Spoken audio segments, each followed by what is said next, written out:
In the global market, culture is understood as a set of belief, value, and learned custom that influence consumer behavior in a country.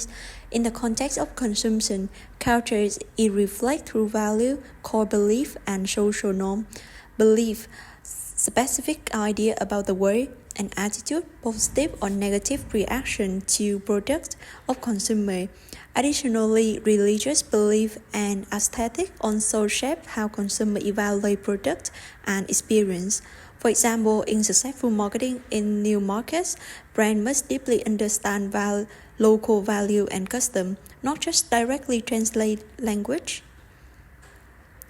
Holistic model analyze cultures across 6 dimensions: power distance, individualism and collectivism, masculinity, femininity, uncertainty avoidance, long-term orientations, and indulgence. For example, Hofstede showed that in Vietnam is a collectivist society with high power distance, while in US is an individualistic society with low power distance.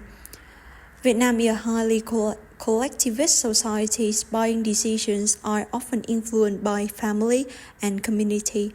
Vietnamese consumers prefer us and emphasize community value and family emotions.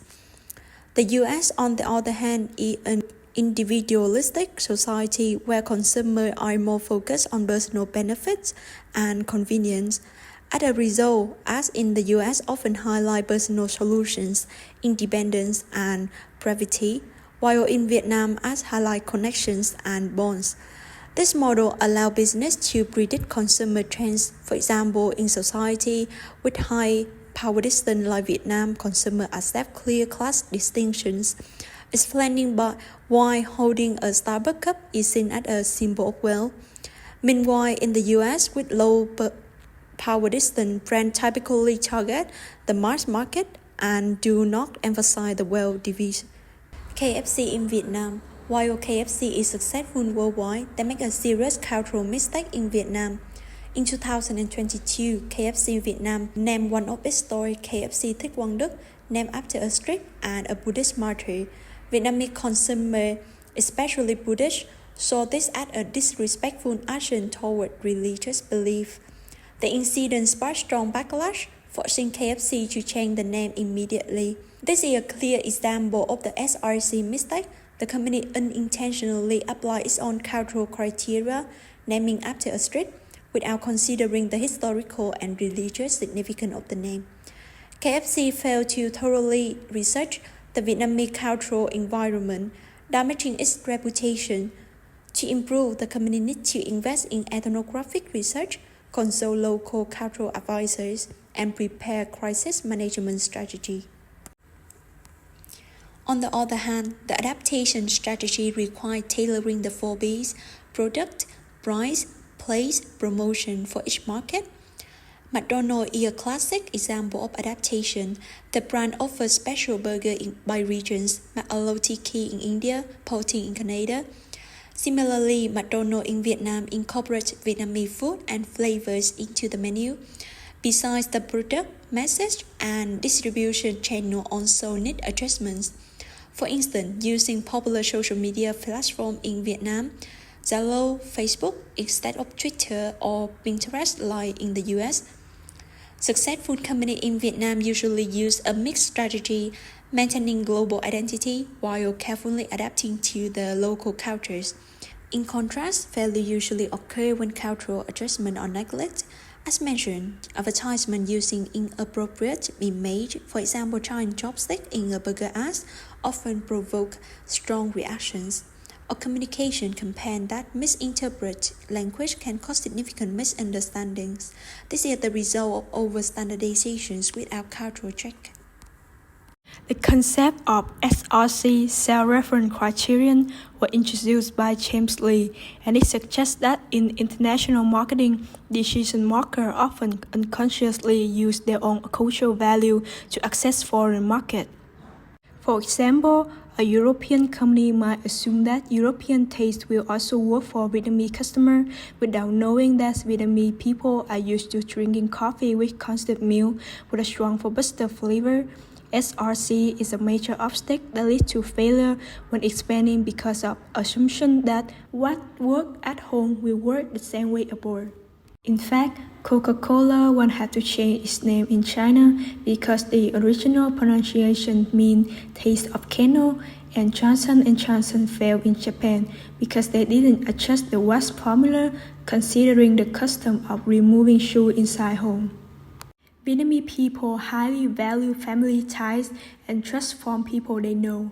According to survey, Vietnamese customers trust recommendations from friends and family and evaluate brands based on long-term reputation. On the other hand, Americans mostly rely on advertising information, evaluating feature and brand reputation.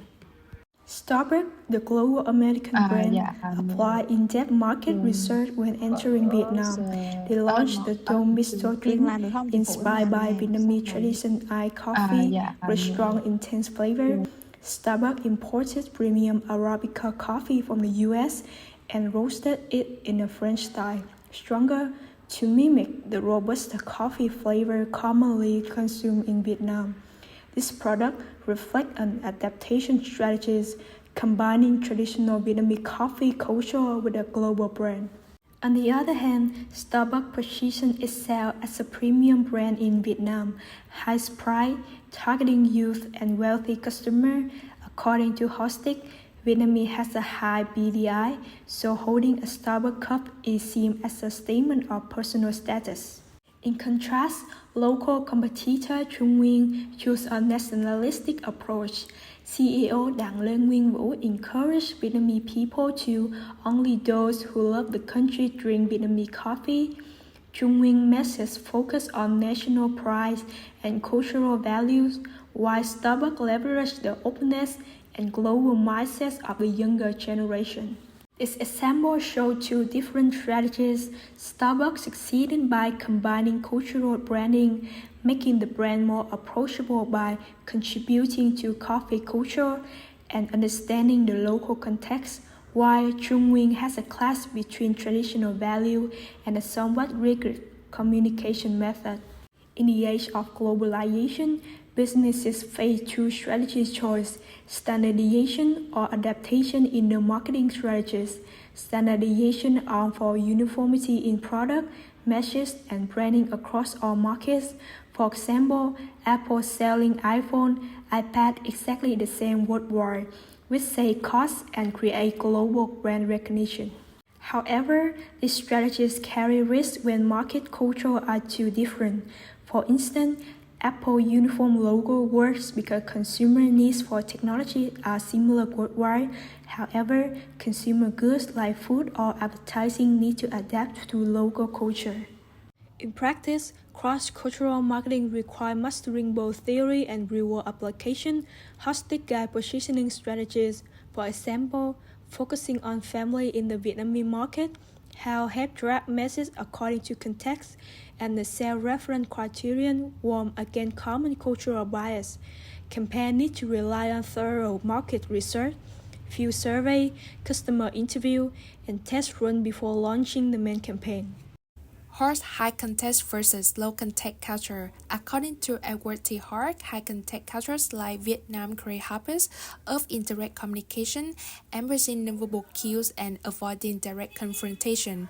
In contrast, low context cultures like those in the West prioritize direct and straightforward communication. For example, Vietnamese people really say no directly, while Americans tend to give open and fluent responses.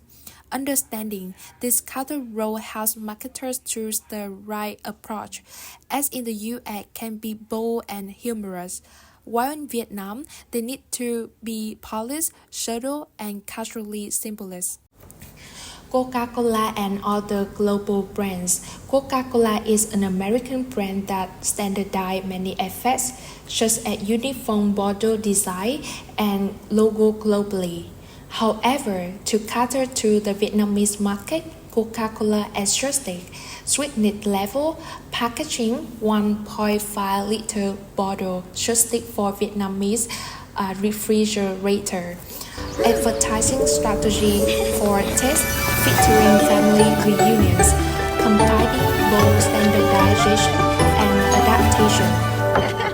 In construct, absolute standardization 100% localization can lead to failure. For instance, a global fashion brand ran a salt campaign in Vietnam, but mistakenly translated as liquidation, which caused consumers to misunderstand that the brand was in financial trouble. Although this word language mistake highlights the consequences of overstandardization without considering cultural differences. On the other hand, companies that only print the exact global strategy without adjustment often face negative reactions. This is a clear example of the principle in the self-reference criterion theories and international marketing models. Always adjust your approach to the local cultural context. In conclusion, culture is core factor affecting buying behavior. Comparing two cultures, Vietnam and its partners, we see clear differences in values, beliefs, and advertising approaches. Global companies that success are those that learn and remain flexible, integrate cultural theories into campaigns, produce culturally focused research, carefully adjust products and messages to fit the local context. Cases that are confused usually fail due to a lack of cultural understanding, leading to negative reactions. Therefore, a comprehensive application of cultural theories, along with market observations, will help companies create outstanding marketing campaigns that fit each country's unique culture. Hello everyone! Ever wonder why your graph that changes when your closest market or why a sale sign make your heart race? Today we're spilling the tea on shopping cultures and some wild culture shock from around the world. Meet our guest is bringing their country vibe. Ding from Vietnam, Ding from Japan, Nguyen from the US and Huy from the Sweden. Shopping show off a country style and a new play that can totally throw you off.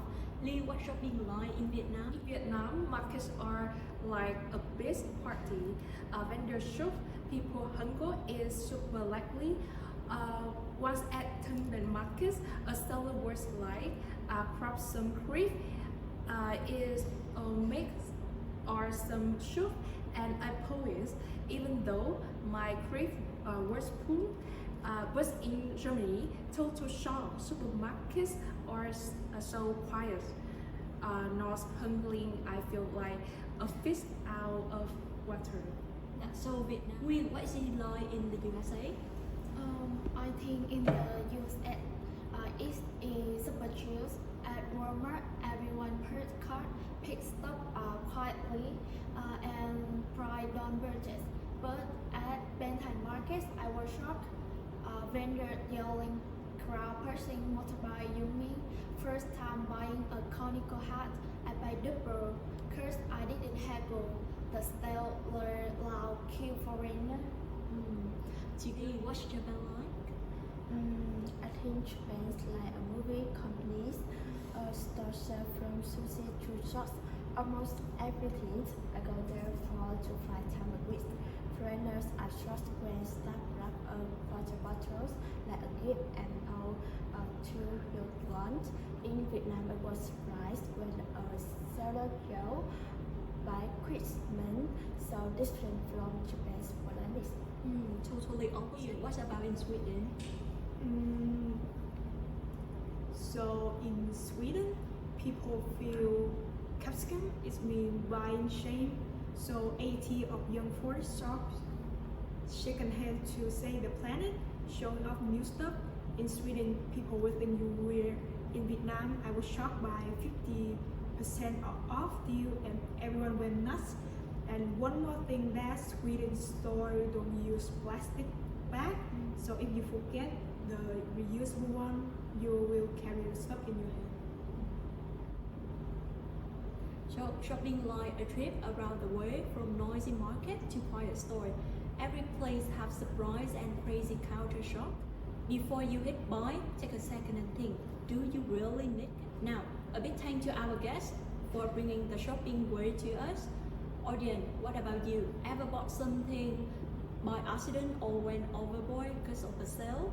Tell us your story. Catch you next time. Bye.